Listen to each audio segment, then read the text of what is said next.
call is now being recorded. Okay, now today we will discuss an important concept, which is last class we have discussed integration, right? Okay, so we have used the normal integration tool that was available in MATLAB. So today we will discuss how we can use the approximate integration methods such as trapezoidal rule and Simpson's rule. Okay, these are the two methods you need to study. One is trapezoidal rule and the other one is Simpson's rule. Okay, and this trapezoidal rule and Simpson's rules, these are the two methods for approximate integration. That means you can do the integration by using these two methods, and these are methods for approximate integration. So you will be getting mostly accurate values or mostly approximated values for this integration. Okay, first one we will see the trapezoidal rule of integration. Okay, so we will first discuss a trapezoidal concept.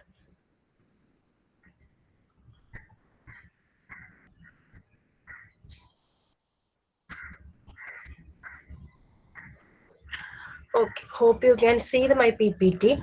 Here, the integration using trapezoidal rule. That is the first method. Okay, so how can you integrate using trapezoidal rule? I don't know whether you have studied this in your last mathematics class, but anyway, I'm taking this session. Okay, so here you have a piece of curve. Here, you can see a piece of curve here, or the function f of x. So this this you can see two axes here, x-axis and y-axis, and a function you can see here it as f of x. So now you need to integrate. Okay, you need to integrate this function f of x.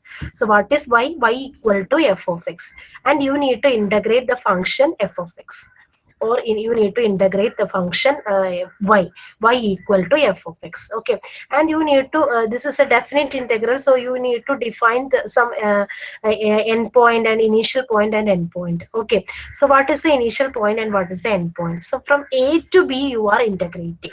So from integral a to b f of x dx.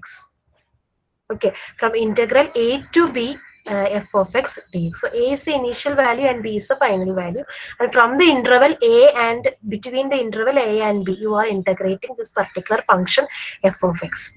Okay, now you are considering this in order to integrate this particular curve or f of x, let it f of x be a curve. Okay, so in order to integrate this we are considering it as different trapezoids. Okay, so here you can approximate this particular curve from a to point b. You can approximate it as a trapezoid, although there will be some errors. Okay, you can approximate the thing as the area under this particular curve. Okay, so you can find out the area under this particular curve, and thereby you can calculate the integral from a to b f of x dx. Understood? So when you find out the integral using trapezoidal method, you approximate this curve by using a trapezoid. This is a trapezoid. Okay, you can see here. Okay, so then you find the area under this area of this particular trapezoid. That will be giving you the result integral from a to b f of x dx. So you need to find out the area of this trapezoid. Okay, the area under the curve is a trapezoid. So what is the area under this particular curve? The area under this particular curve is a trapezoid. So what is the integral from a to b f of x dx? You need to integrate from a to b f of x dx is equal to area of the trapezoid. This is the nothing but area of the trapezoid. Okay, so how can you find the area of the trapezoid? Equal to half into, okay, you take the sum of the parallel sides. So here you can see two parallel sides here. Okay, these two parallel sides here, 1 and 2. So sum of the two parallel sides into height, that will give you the area of the trapezoid. Okay, half into sum of parallel sides into height.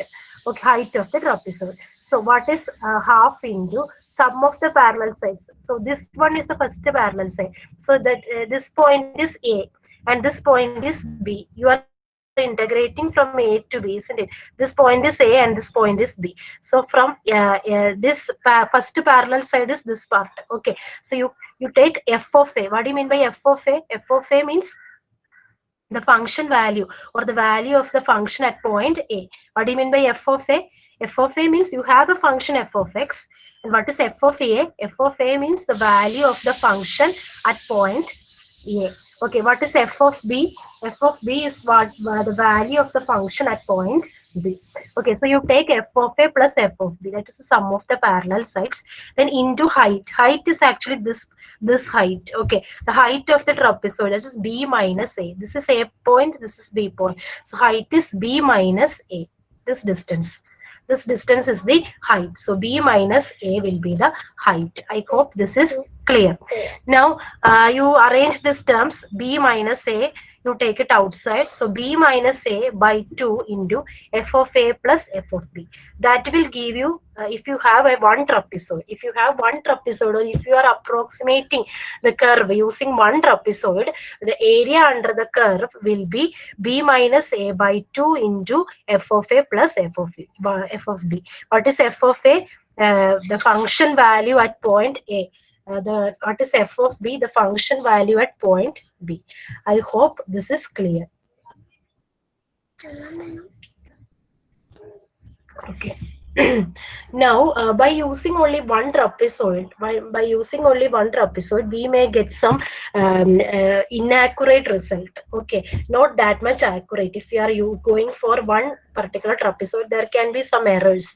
Okay, so the best method in the trapezoidal rule is to segment into 2, 3, or 4. Like that, multiple segments we can accommodate in a curve. Okay, so you are dividing the entire area into multiple segments. That is called a multiple segment trapezoidal rule. That means you are not only taking one single trapezoid, you are taking multiple segments for the trapezoid, and you are considering each one as a trapezoid. You are considering each segment as a trapezoid, or you are dividing into n number of segments, and you are considering each segment as a trapezoid. See here in this figure, it is very clear that you are dividing the entire interval into here 1, 2, 3, 4. 4 segments. You are dividing into 4 segments. So 4 trapezoids you will get. Okay, then you can find out the area of the 4 trapezoid. This is called multi-segment in order to reduce the error of this integration. Okay, you are going for multi-segment trapezoidal rule. Okay, now the width of each segment. What will be the width of each segment? B minus A was the width of one particular segment in the earlier case. B minus A was the height. In this particular case, when you are dividing into n segments, what will be the width? The width is B minus A by n. What is n? N is the number of segments, or n is the number of sub-intervals. Okay, n is the number of sub-intervals. So B minus A divided by n, that much will be the width of each segment. So width of each segment will be B minus A by n. These are equally spaced or equal in width. Equally spaced or equal in width. I hope this is clear. Now you find out the integral a to b f of x dx. I am not going for the derivation. There is a derivation behind this particular equation. The equation is very simple. There is a derivation, but I am not going into derivation. Okay. So when we apply this trapezoidal rule on each segment, finally we will get the result like this. Integral a to b f of x dx. That is our integral on the left hand side. That will be equal to b minus a divided by 2 into n. B minus a divided by 2 into n. What is b minus a by n? B minus a divided by n is equal to h. In the last slide, we have seen that h is the width of each segment. What is h? H is the width of each segment. H is equal to b minus a divided by n. Here, there is a derivation behind this, but now you just clear with this formula, b minus a divided by 2n into f of a. Okay, next you need to add f of b. What is f of a? The function value at point A. What is f of b? The function value at point B. Plus 2 times, okay, sigma I equal to 1 to n minus 1, f of a plus ih. What is f of a plus ih? What is actually f of a plus ih? This point, first point will be a plus a. Second point will be a plus h, isn't it? A plus h. What is h? H is the width of each segment. So what is the second point? A plus H. What is the third point? A plus 2H. What is the next point? A plus 3H. Like that. So A plus H, A plus 2H, A plus 3H, A plus 4H. So you need to find out the function value at A plus H, A plus 2H, A plus 3H, etc. Okay, so at all these points, you need to find the function value.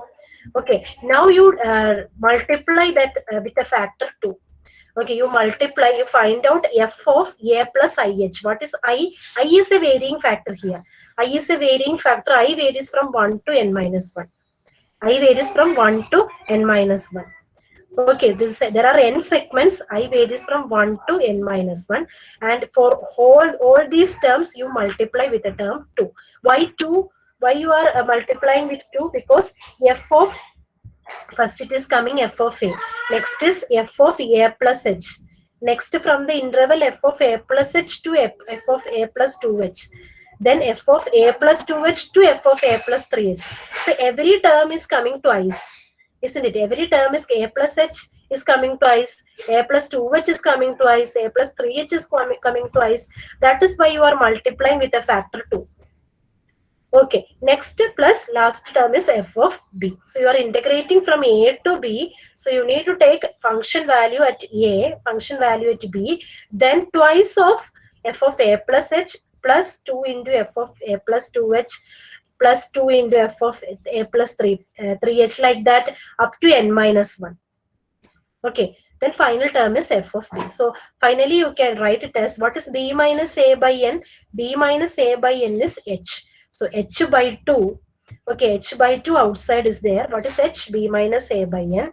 H by 2 is there. Then inside the bracket f of a, then plus f of b plus 2 times f of a plus h plus 2 times f of a plus 2h plus etc. Up to n minus 1 will be there. Up to sigma varies from I equal to 1 to n minus 1. So that much will be there. Okay, I hope this much is clear. Now we will go to programming. Okay, there is a function, inbuilt function in MATLAB. Okay, there is an inbuilt function in MATLAB for creating or for doing this trapezoidal method of integration. That inbuilt function is TRAPZ. Okay, TRAP, trapezoid. Okay, that is the short form of trapezoidal. Okay, TRAPZ. That is a built-in function for trapezoidal rule. Okay, TRAPZ of t comma y. And what is y? Y is your function. So you define your function y as, I am taking it as t plus 2 or x plus 2. Something like that. Okay, so my function, what is my y? Y equal to f of x. F of x or f of t. Okay, what is my f of t? T plus 2. And I should define my t also. T varies from minus 2 to 2. So I should, I am varying my t as minus 2 to 2.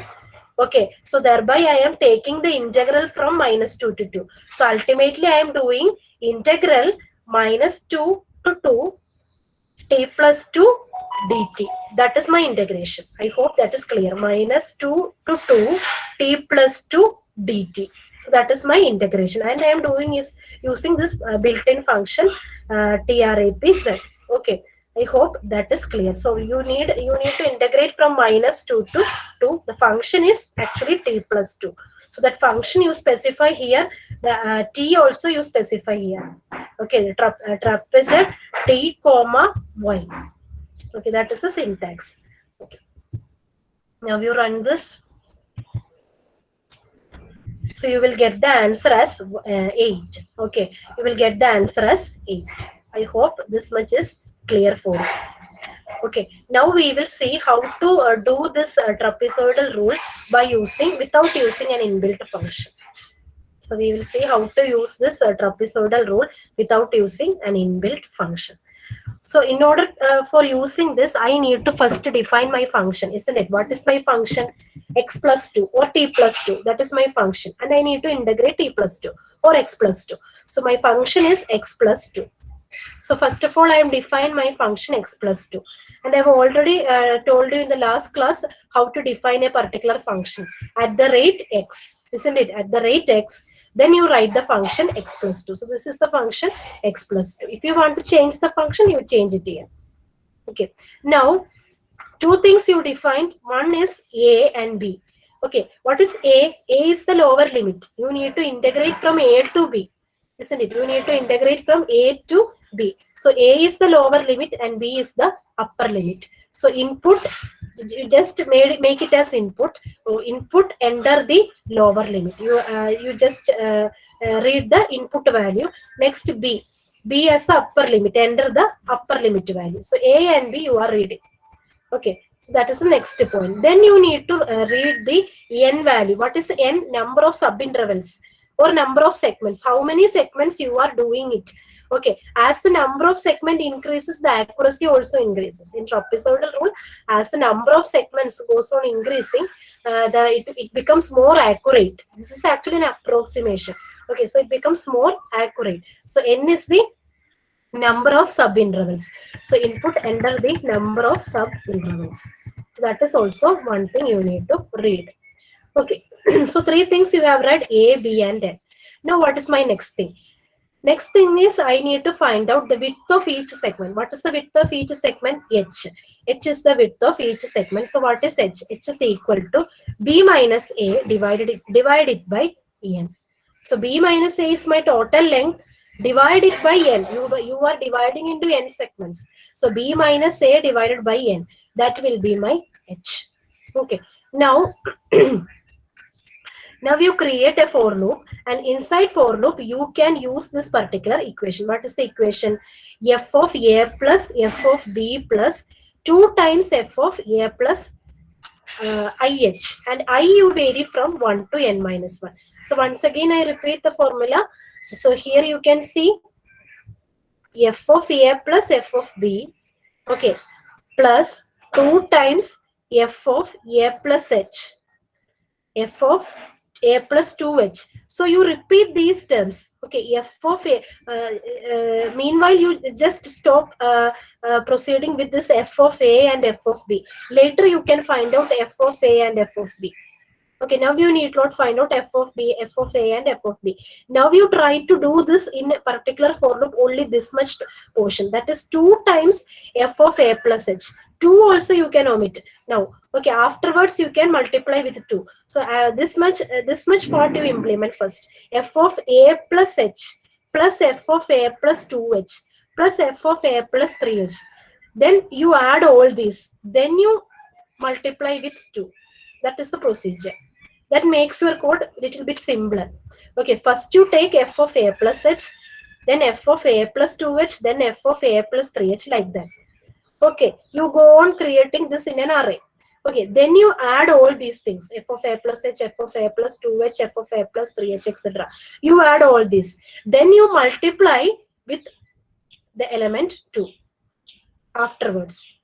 Okay, so then you add it with F of A, and finally you add it with F of B. Then multiply by H by 2. That is the best method for doing this. So inside for loop, you need to iterate only for F of A plus H, then F of A plus 2H, etc. Okay. So we will see that. So I varies from here A plus H. Next is, A plus H, then A plus 2H. So I varies from A, first it is 1, next it is 2, next it is 3. So I varies from 1 to N minus 1. A plus IH.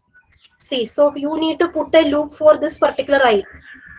Isn't it? F of A plus IH. Okay, IH means I you need to iterate. So I value takes from 1 to N minus 1.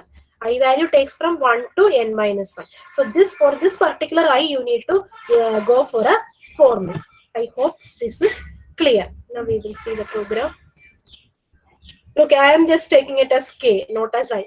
Okay, I am just taking it as K, not as I. So for K, so you are actually doing it for I. Here I am taking it as K only. Okay, so for K, 1 to, what is the final value? 1 to N minus 1. So you are varying your K from 1 to N minus 1. Next, X of K is equal to A plus K into H. What is that? A, you have read already A. What is A? Initial value. Okay, A plus I into H. That is the idea. A plus K into H. Okay, that you take it in an array. X of K. you are first doing it in x of 1, x of 2, x of 3, like that it will go on repeating. So first x of 1 will be a plus h, x of 2 will be a plus 2h, x of 3 will be a plus 3h, like that. Next, you find out the value at that particular point, the function value. How can you find out the function value? You just recall the function f. Okay, the function is f, isn't it? Here our function, we have already defined our function as f. Now you find out the value at the particular point a plus h. How can you find out the value? F of x of k. See, this x of k is actually the x-axis point. X of k is actually the x-axis point. At that particular point, you need to find the value of the function. Sorry. You need to find out the value of the function. So at the particular point x of k, you need to find the value of the function. So just if you put it like this, it will automatically save the value. So f of x of k, if inside bracket you put x of k. Similarly, in our formula, you are creating f of a plus h, f of a plus 2h, not a plus h. It is the function value at the a plus h. I hope that is clear. So you find out f of x of k, then you consider it as an array. It will be y of 1, y of 2, like that it will iterate. So first value it will be y of 1, second value it will be taken into y of 2, third value will be taken into y of 3, like that it goes on. Okay, now you go for the sum. How can you create the sum? Sum equal to sum plus y of k, the normal arithmetic addition that you are doing. Okay, sum equal to sum plus y of k. So first term will be y of 1. Y of 1 plus, initially I have declared sum as 0. Please see this. Initially I have declared sum as 0. Initialized to 0. Okay, so first value will be 0. 0 plus a y of 1 will be your sum. Again, the next iteration it will take again y of 2. Y of 2 plus the initial sum. The last sum will be the next sum. Next again y of 3. Y of 3 plus the last sum will be the next sum. It goes on. This is the end of the for loop. This is the end of the for loop. I hope for loop is clear. So now ultimately you are getting this sum variable, sum variable. Okay, now you do the entire calculation. Okay, now your final answer, you are saving it into an answer variable. This is answer is just a variable. Answer is equal to h by 2. What is h? H is b minus a by n. So here also there is a factor h by 2. So please don't forget to put this by 2. Okay, h by 2 is there. Okay, so here you can see h by 2. Then into, you multiply with f of a plus f of b. The function value at point A, the function value at point B. Okay, so you add two things, f of A plus f of B. Next plus, here you multiply the factor 2 into. Here also you can see a factor 2 times. 2 times f of A plus h, 2 times f of A plus 2h. So 2 times the sum. Initially you have got the sum variable. Next you multiply 2 times the sum. That will give you the entire result of what? Integration from A to B. Okay, next this is a new function f printf. F printf is similar to your printf statement in C programming. Okay, here, like this also you can print a statement on your screen. Okay, or you can display a statement on your screen. So f printf, this is an inbuilt function f printf. Then inside the single quotes you write the value of integration is. Okay, since the value is in decimal, you create it as percentage f. Since the decimal value, you expect a decimal value after integration, it is percentage f. So inside a single quotes, you put it like this. Yes, f printf. F printf, then inside single quotes slash n, the value of integration is percentage f. Then your answer. Answer is the variable that you need to display. I hope this is clear. Okay, now we are going to run this.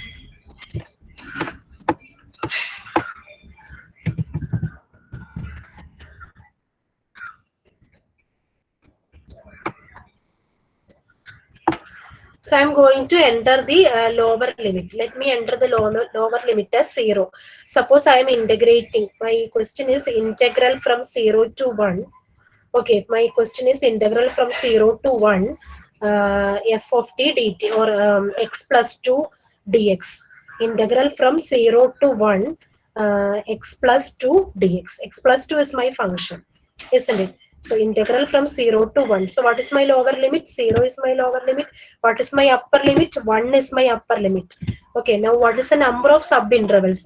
Number of subintervals, you can define it as in between 0 and 1, how many intervals are you expecting? So that you can do as your own wish. But always increase the number of subintervals for better accuracy. For better accuracy, you need to take more number of subintervals. So I am taking it as some 10 number of subintervals, or I am dividing into n number of segments. Okay. So now please enter it.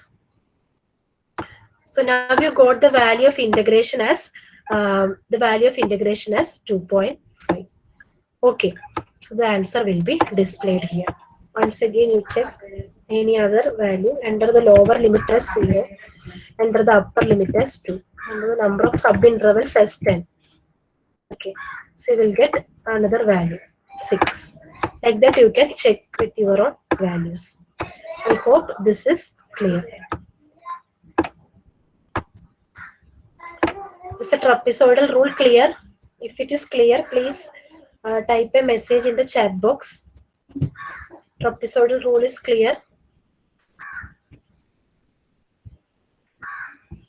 Is the trapezoidal rule clear? All others, only 2 persons are.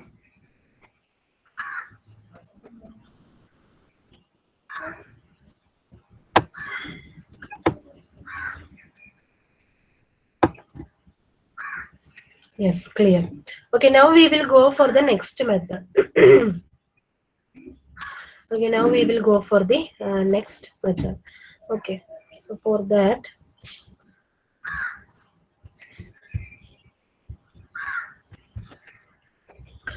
okay, next method is Simpson's rule. This is also an approximation method for integration. Here we are, instead of using a trapezoid, we are using some parabolas. Okay, so we'll be approximating the entire curve using parabolas and by means of some quadratic equations. Okay, so instead of doing it by using a trapezoid, here we are using parabolas or quadratic equations. Okay, approximating the curve in Simpson's rule. Here also you are dividing into n number of segments. Here also you are dividing the entire curve into n number of segments. Okay, in Simpson's rules, integral from a to b f of x ds. Here also I am not going for the derivation. You simply remember this particular formula. Okay, delta x by 3. Delta x is nothing but your h. Okay, h is b minus a by n. Okay, delta x is actually h. Okay, h is the width of each segment. What is the width of each segment? B minus a divided by n is the width of each segment. Okay, so b minus a by n divided by 3. That is in the outside. Okay, b minus a by n divided by 3. H by 3. Okay, now you take y0. Y0 means f of a. Y0 means f of a. Yn means f of b. Y0 is actually your function at the value a. Yn means the function value at the point b. So y0 plus yn is there. Now there is some repeating things here. Y1, the next term is y1, y2, y3, y4, etc. Okay. Now for odd number of terms, odd term, you are multiplying with a factor 4. For y1, y3, y5, etc., you are multiplying with a factor 4. Okay, for even number, actually this varies from 1 to n minus 1. This whole term, 4y1 plus 2y2 plus 4y3 plus 2y4. This whole term is n minus 1 is there, 1 to n minus 1. Isn't it? Here you can see the indexing here, y1, y2, y3 up to n minus 1. So for your loop must be iterating from 1 to n minus 1, isn't it? Your loop must be iterating from I must be varied from 1 to n minus 1. Similar in the last case also. We have 1 to n minus 1. Your loop must be iterating from 1 to n minus 1. Here for odd term, that is y1, y3, y5, you are multiplying with a factor 4, and for the even term y2, y4, y6, etc., you are multiplying with a factor 2. Okay, so y0 and yn is there, that is f of a and f of b is there, and all the other segments, that is y1, y2, y3, y4, etc. For odd term, you are multiplying with a factor 4, and for even term, you are multiplying with a factor 2. And there are, you need to iterate it from y1 to yn minus 1. That means your I should vary from 1 to n minus 1. 1 to n minus 1. So totally how many terms are there? N minus 1 plus 1, that is n plus 1. So there are totally n plus 1 terms inside this bracket. There are totally n plus 1 terms. Okay, I hope that is clear. Now from integral a to b f of x dx is delta x by 3. In short, you can write first term plus the last term plus 4 into sum of odd term, then plus 2 into sum of even term. In short, you can remember like this. First term is f of a, last term is f of b. 4 into sum of odd. You take the odd term, then you take the sum, then you multiply with 4. Then you take the even, you sum it, you multiply with 2. That is the idea. I hope Simpson rule is also clear. Now we will see the MATLAB.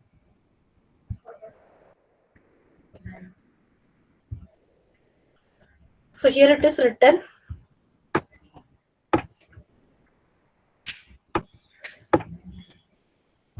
Okay, first of all, I am defining my function as x plus 2. So I am defining my function f as at the rate x plus 2. This is my function. Last class we have seen this. Okay, now a. You need to define 3 things. You need to read 3 things. A, lower limit. B, upper limit. Then n, number of subintervals. N is the number of subintervals. Okay, so you need to define a, b, and then n. I hope it is clear. Okay. Now h is equal to b minus a divided by n. What is h? H is the width of each segment. You take it as b minus a divided by n. That is the width of each segment. So here also you need to take what? Iterating from 1 to n minus 1. You need to iterate it from 1 to n minus 1. Okay, first you take all the function values. First you iterate and take all the function value and keep it saved. Keep it saved in y. Okay, first you take a plus 1 into h. Next you take a plus 2 into h. Next you take a plus 3 into h. Like that you move from 1 to n minus 1. Okay, then you take the function f of that particular value or the value of the function. Okay, that is f of x of k. You store it, y of k. After that, you stop there. You stop the for loop. Okay, you end the for loop. Okay, so you iterate this for loop and you take save the values of function values at each and every point. That is a plus 1h, a plus 2h, a plus 3h, etc. Up to a plus n minus 1h, you save those values. Okay. Now, you check it whether it is an odd term or even term. Okay, suppose the term is a plus 1 into h. That is the first term. That is odd term. That means for k equal to 1, isn't it? A plus 1 into h is an odd term. K is 1 here. K is 1 means it is actually y1, isn't it? So f of a plus 1 into h is the first term, which is an odd term. So by seeing the k value, we can determine whether it is an odd term or an even term. By seeing the k value, we can determine whether it is an odd term or an even term. Okay, suppose k equal to 1, it's an odd term. K equal to 2 means it's an even term. So check the values of k and check whether it is an odd term or an even term. Okay, next you are checking the value of k. Okay, you are checking the next for loop. Okay, inside the next for loop, you can check k equal to 1 to n minus 1. Okay, again you are iterating k from 1 to n minus 1. And you check k.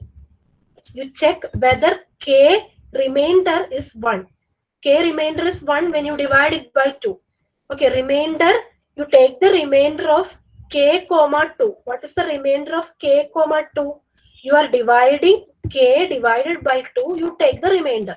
That is the meaning. When you divide k by 2, you take the remainder. If it is an odd term, if it is an odd number, you will be getting 1. The answer will be 1. The remainder will be 1, because since it's an odd number, the answer will be, the remainder will be 1. So that means this is an odd term. So you determine by taking the remainder of k.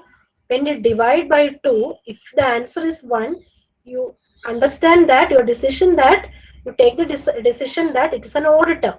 Once you take the decision that it's an odd term, if that is true, you take the sum of y of k. Y of k you have already saved it in y. Function values you have already saved it in y, isn't it? So you take the function values y of 1, y of 2, like that. Okay, so y of 1 plus y of 3 you take, then y of 5 you take, all the old term. Y of 1 you take, y of 3 you take, then y of 5 you take, etc. Then you add it with some other variable SO. SO for odd term. SO for odd term. Just like your sum, and I have initialized it to 0. I have initialized it to 0. Okay. So now SO plus Y will give you the last result SO. Okay, sum equal to sum plus Y. That's all. Okay. Next is else part. Else part means it's an even term. It's an even term. So you take the y of 2 plus SC. SC also you are initializing it to 0. SC also you are initializing it to 0 initially. Okay. Now SC plus y of k will give you SC. Okay. So SC and SO is your final sum after iterating. This is the end of a if statement.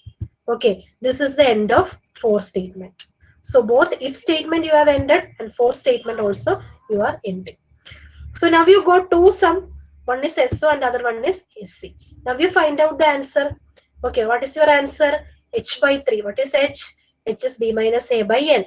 Divide by 3 into F of A plus F of B plus 4 into sum of odd term plus 2 into sum of even term.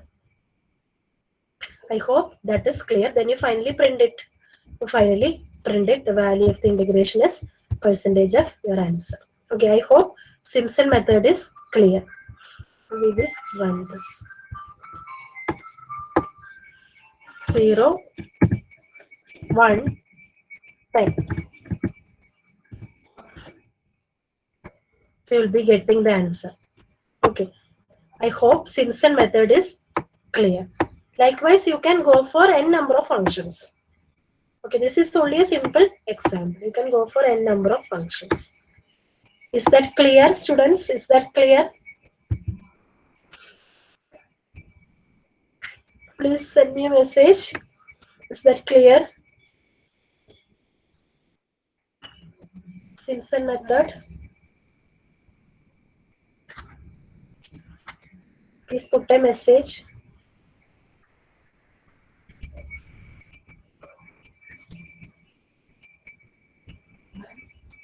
Students. Hello. Okay. All others, please. Okay.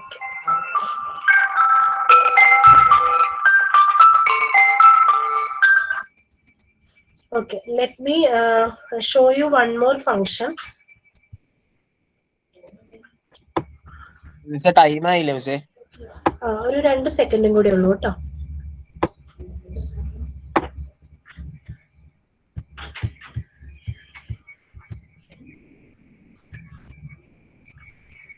Okay.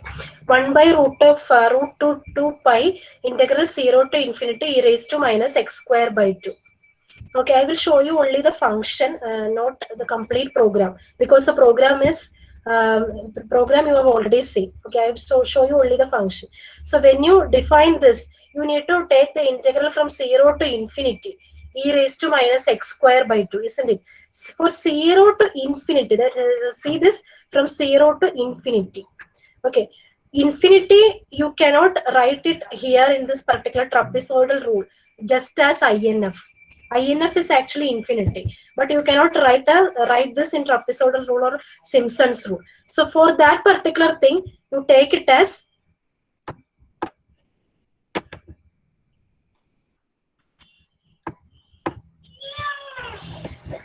okay, for that particular thing, instead of this infinity, you can take it as a higher value. Okay, so e raised to minus t square by 2. This is your function. Okay, first you define your function y as e raised to exponential of minus t square by 2. Okay, and you define your t. T as 0 to not as infinity. You should not define it as infinity. You put a higher value. You put a higher value. Okay, that you need to take care. If you are taking it as infinity, you will get as an error. That is why I am telling repeatedly, you just take it as a higher value, 1500. Okay, then when you give the sub intervals in this particular program,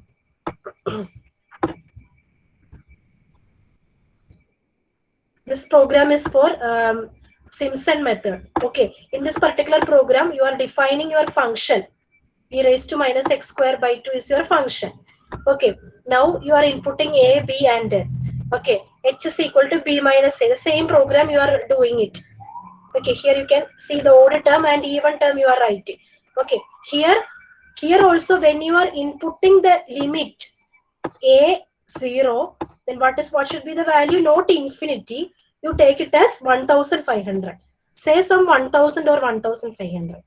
It's a higher value. Okay, now n. What is n? N is the number of sub intervals. Suppose if you are taking b as 1000 or 1500. Suppose if you are taking the upper limit b as 1500, then you take n not as 10 or 20. N should be higher, nearly reaching 1500. So n should be approximately some 1200 or 1400 like that. Or even you can take 1500. Okay. Okay. Suppose you are taking a as 0, b as not infinity. Instead of infinity, you put it as 1500. Okay. If you are taking b as 1500, your n should not be some 10 or 20 or 30. It should be higher. It is the number of sub intervals. Okay. So you should divide it into more number of segments. So you should take it as 1400 or 1300 like that as n. Or you can take it as 1500 itself. Okay, I hope this is clear. So you try these three methods. The first method is trapezoidal rule. Second method is Simpson rule. And one more method you have seen in the last class. What was the last method? The last method is using integral function. This is using integral function. You are defining your function. You are integrating using integral function. So three methods you need to do. Three methods you need to do. For square root, taking the square root, you can go for SQRT. This you can do by your own. SQRT is a function for square root. I hope this is clear. But in the integral function, this infinity will work. If you want to integrate from 0 to infinity, inside this integral function, this infinity will work. I hope this is clear. Okay. So thank you, students. Now, 1 second.